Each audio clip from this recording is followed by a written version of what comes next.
गुरु गोविंद दो खड़े काके लागू पाए, बलिहारी गुरु आपने गोविंद दियो बताए। ऐसी ही महान शिक्षा देने वाले कवि कबीर की साखियों के विषय में आज हम जानेंगे। उनकी साखियों में छिपे हुए गूढ़ रहस्य को, गूढ़ शिक्षाओं को हम जानेंगे। आइए शुरू करते हैं। Good morning students. आज के इस क्लास में हम पढ़ेंगे कबीर की साखियाँ। कबीर निर्गुण निराकारी संत थे। निर्गुण वे संत होते हैं जो ईश्वर की उपासना उनके निराकार रूप से करते हैं। वे ईश्वर का कोई रूप नहीं मानते और कबीर भी ईश्वर के निराकार रूप की ही उपासना करते थे। वे जाति पाति में, छुआछूत में कोई विश्वास नहीं करते थे। कबीर की रचना का नाम है बीजक। उन्होंने एक रचना लिखी थी। बीजक के 3 भाग हैं। कौन कौन से? साखी, सबद और रमैनी। यहाँ भी हम आज कबीर की साखियां ही पढ़ेंगे। साखी का अर्थ होता है साक्ष्य। साखियों में कबीर ने अपने उपदेश दिए हैं। आइए जाने कबीर ने पहली साखी में क्या कहा है। जाति न पूछो साध की, पूछ लीजिए ज्ञान, मोल करो तलवार का, पड़ा रहन दो म्यान। प्रस्तुत साखी में कबीर ने क्या कहा है कि तलवार का मोल करो, तलवार का मूल्य पूछो, ना कि उसके म्यान का।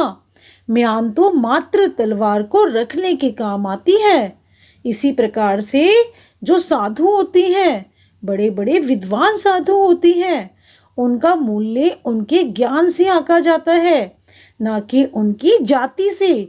कभी भी किसी साधु की जाति मत पूछो, क्योंकि साधु का महत्व तो केवल उसके ज्ञान पर आधारित होता है। भले ही कोई व्यक्ति बड़े कुल का हो, बड़ी जाति का हो, किंतु यदि उसके पास ज्ञान नहीं है तो क्या उसे बड़ा साधु माना जा सकता है? नहीं, क्योंकि साधु का जो मूल्य है, साधु का जो महत्व है, वह तो उसके ज्ञान पर आधारित होता है। इसी प्रकार से तलवार को उसकी धार देखकर खरीदा जाता है, ना कि उसकी म्यान देखकर। म्यान तो मात्र तलवार को रखने मात्र का एक साधन है। भले ही म्यान कितनी भी सुंदर हो, कितनी भी आकर्षक हो, किंतु म्यान के आधार पर तलवार का मोल नहीं किया जाता। तलवार का मोल तो उसकी धार देखकर किया जाता है, क्योंकि तलवार का महत्व तो उसकी धार पर आधारित है, ना कि म्यान पर। अतः कबीर ने इस साखी में दिखावटी आकर्षण से दूर रहने का हमें उपदेश दिया है। आइए जाने दूसरी साखी में कबीर ने क्या उपदेश दिया है। आवत गारी एक है, उल्टत हुई अनेक, कह कबीर नहीं उल्टिए, वही एक की एक। बच्चों, कई बार आपने देखा है कि 2 व्यक्ति आपस में लड़ रहे हैं और वे 2 व्यक्ति आपको कहीं पर भी नजर आ सकते हैं। आप कहीं जा रहे हैं, आप रास्ते में देख सकते हैं किसी का झगड़ा हो रहा है। घर में भी कई बार हमारे बहन भाइयों में भी झगड़ा हो जाता है, कभी किसी से भी झगड़ा होता है। और झगड़े में क्या होता है कि यदि सामने वाला व्यक्ति आपको एक गाली देता है, आपको एक शब्द देता है, तो झगड़े में हम क्रोध के वशीभूत होकर क्या कर देते हैं, उस एक शब्द के बदले में, उस एक शब्द के उत्तर के रूप में बहुत सारी गालियां, बहुत सारे अपशब्द बोल देते हैं। और फिर क्या होता है, वह जो एक शब्द आया था उसकी वजह से बहुत सारे हम अपशब्द बोलते हैं। और फिर क्या होता है, झगड़ा बढ़ता ही जाता है, रुकने का नाम ही नहीं लेता। तो यहाँ कबीर क्या कहते हैं, कह कबीर नहीं उल्टिए। कबीर कहते हैं कि कभी भी उलटकर एक शब्द के बदले में दूसरा शब्द मत बोलिए।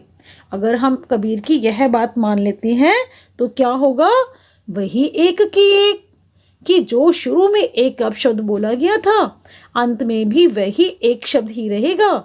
उस एक शब्द के बहुत से अनेक अपशब्द नहीं होंगे, और जब बहुत से अपशब्द नहीं होंगे तो क्या होगा, झगड़ा भी रुक जाएगा, झगड़ा भी आगे नहीं बढ़ेगा।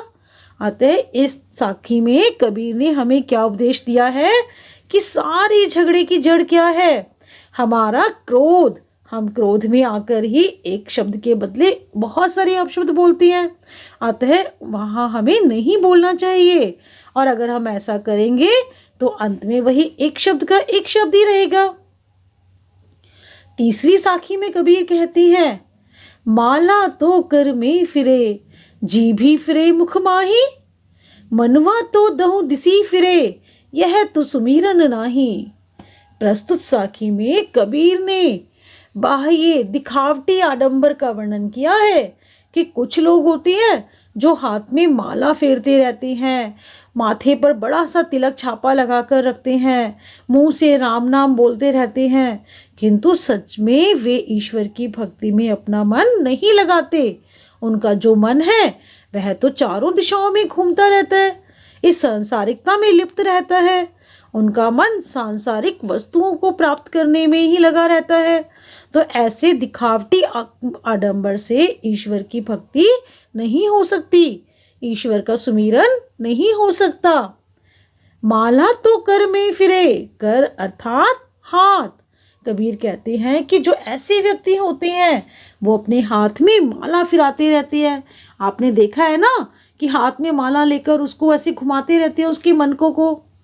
और जीभ भी फिरे मुख माही, मुख में उनकी जीभ चारों दिशाओं में घूम घूम कर ईश्वर से संबंधित किसी भी नाम का उच्चारण करती रहती है, जैसे राम नाम राम नाम, यानी कि वे ईश्वर के नाम का स्मरण करते हैं और हाथ में माला फेरते रहते हैं।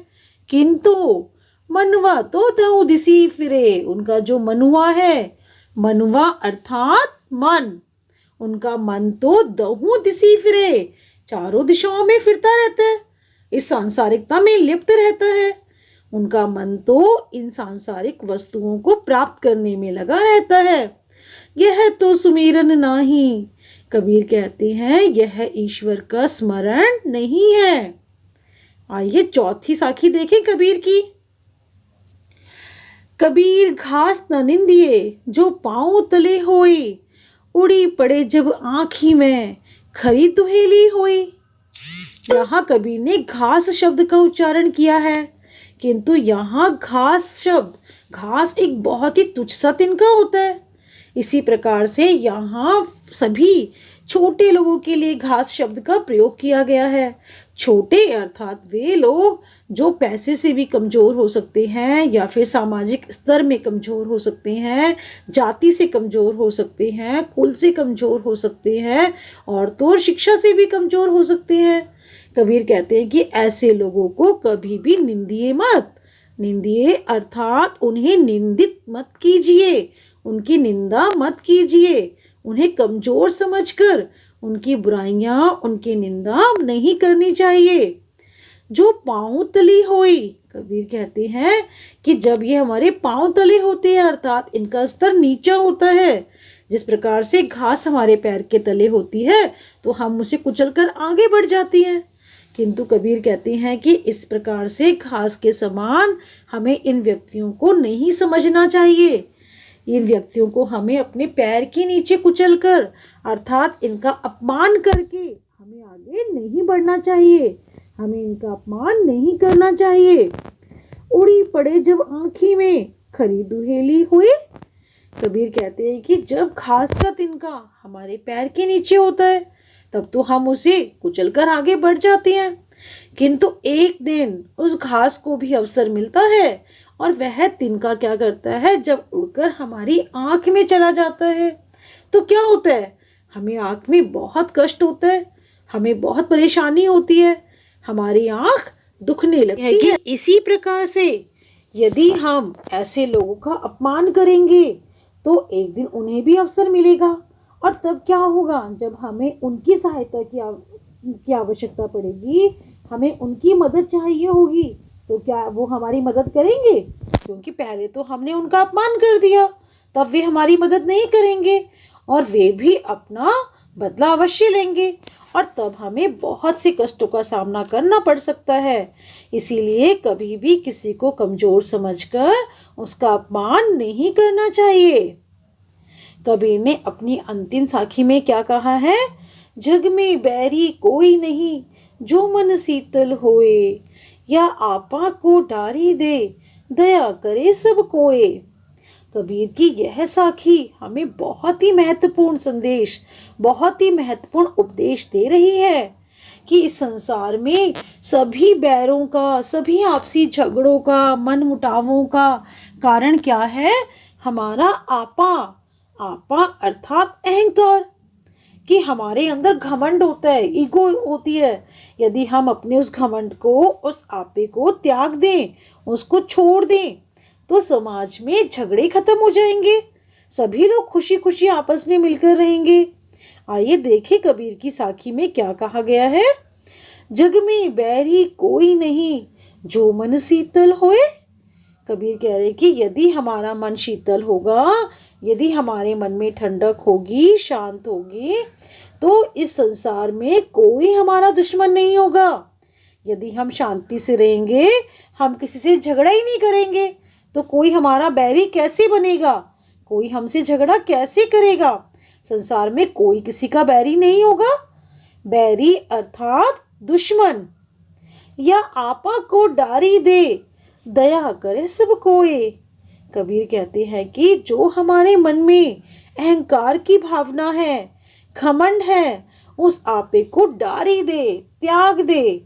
यानी कि मनुष्य को उन्होंने आदेश दिया है, उपदेश देते हुए उन्हें शिक्षा दी है कि हमें अपने मन में समाये हुए इस आपे को, इस अहंकार को, इस घमंड को त्यागने की आवश्यकता है। जब हम अपने मन से, अपने हृदय में समाये हुए इस घमंड को त्याग देंगे, छोड़ देंगे, दया करे सब कोई, हम सब पर दया करेंगे, तो हमारा कोई बैरी नहीं होगा, सभी लोग मिलकर रहेंगे। क्योंकि इस संसार में झगड़े की जड़ अहंकार की भावना ही है। जब यह अहंकार ही समाप्त हो जाएगा, हमारा घमंड ही समाप्त हो जाएगा, हम लोगों पर दया करेंगे, हमारे मन में शीतलता वास करेगी, तो संसार में कोई किसी का बैरी नहीं होगा।